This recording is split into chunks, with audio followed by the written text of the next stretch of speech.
Lanjut nonton video ini, jangan lupa tekan tombol subscribe, nyalain loncengnya, like, dan share ke teman-teman kalian. Bapak-Ibu sekalian, sekarang kita akan lebih detail menjelaskan tentang direct selling, karena PT BES adalah perusahaan yang bergerak di bidang penjualan langsung atau direct selling. Nah, seperti apa sih direct selling itu? Ya, direct selling itu dari pabrik kemudian ke PT BES. PT BES-nya adalah sebagai distributor, dan kemudian dari PT BES langsung ke konsumen atau ke mitra usaha. Ya, ini dari produknya itu dari pabrik langsung ke PT BES, baru ke mitra usaha. Jadi kalau kita cari beli di toko, di supermarket, ketemu nggak? Nggak akan kita temukan.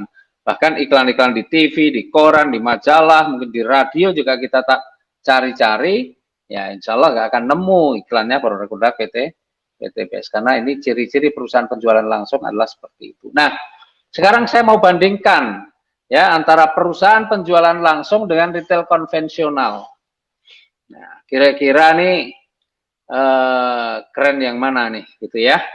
Nah, sekarang di perusahaan retail konvensional itu anggaplah ya contoh ada mie instan, air mineral, atau ya banyak produk-produk yang Bapak Ibu sering beli itu banyak dari produk-produk yang dipasarkan dengan cara konvensional. Ya, jadi dari pabrik nih ya sebelum sampai ke konsumen melalui jalur yang namanya distribusi.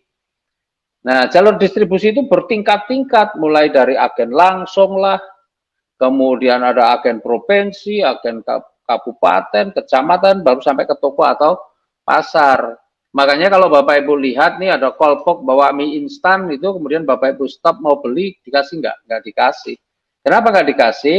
Karena itu masih dalam proses distribusi. Bapak Ibu baru bisa beli di mana? Di toko atau di pasar.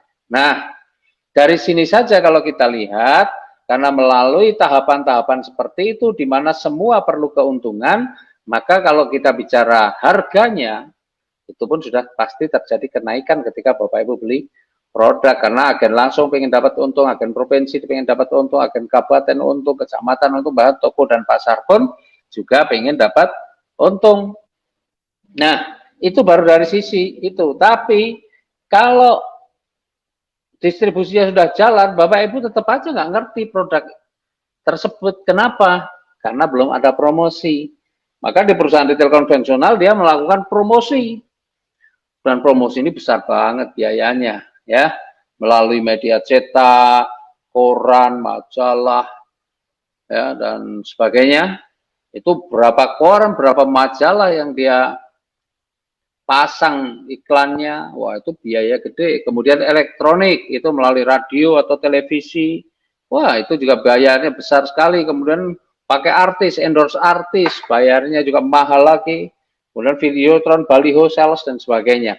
Nah itu semua memerlukan biaya yang sangat besar, dan itu pasti diperhitungkan juga nantinya di harga penjualan yang terakhir atau di harga akhirnya akan dipertimbangkan, diperhitungkan, karena kos yang dikeluarkan juga cukup banyak. Belum termasuk transportasi, karena bagaimana dari pabrik sampai ke toko pasar itu memerlukan transportasi, dan itu diperlukan juga biaya. Nah, setelah ada distribusi, kemudian setelah ada promosi, maka masyarakat baru tahu, dan setelah tahu, maka baru masyarakat beli produk tersebut, ya.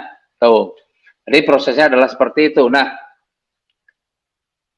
kira-kira nih ya teman-teman, kalau teman-teman pengen berbisnis ya, di usaha retail konvensional, kira-kira kalau punya uang 2 juta gitu, kira-kira cukup nggak? Bisa nggak? Di mana teman-teman bisa ambil peluang dengan uang 2 juta? Apakah di agen langsung bisa dengan 2 juta, agen provinsi, atau di toko pasar?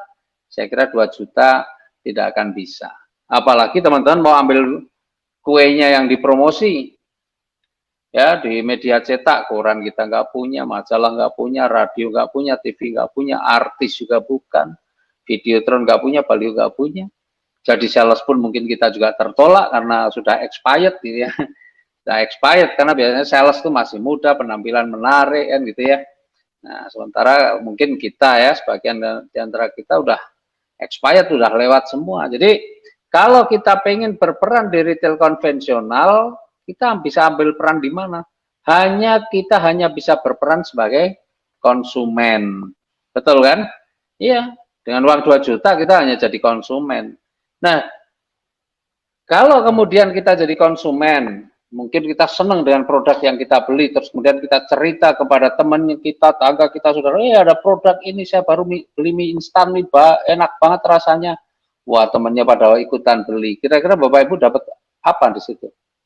Nggak dapat apa-apa. Terima kasih pun belum tentu dapatkan. Padahal Bapak Ibu, kalau Bapak Ibu membentuk promosi seperti itu, wih, kue di promosi ini gede banget.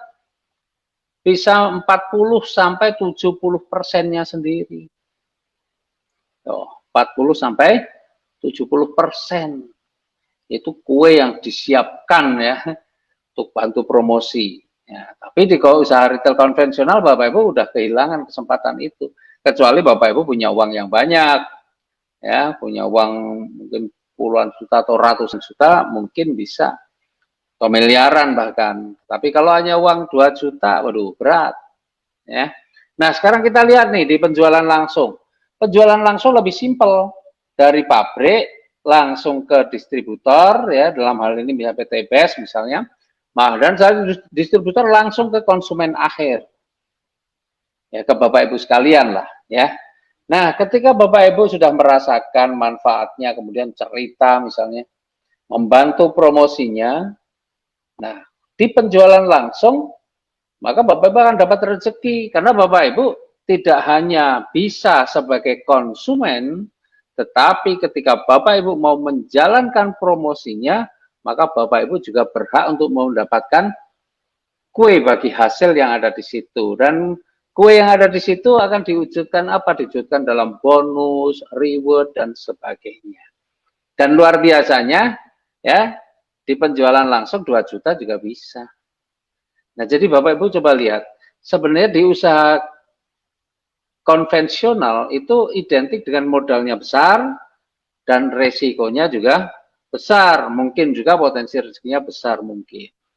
Tapi bandingkan dengan di penjualan langsung, modalnya kecil, kalau modalnya kecil resikonya pasti kecil.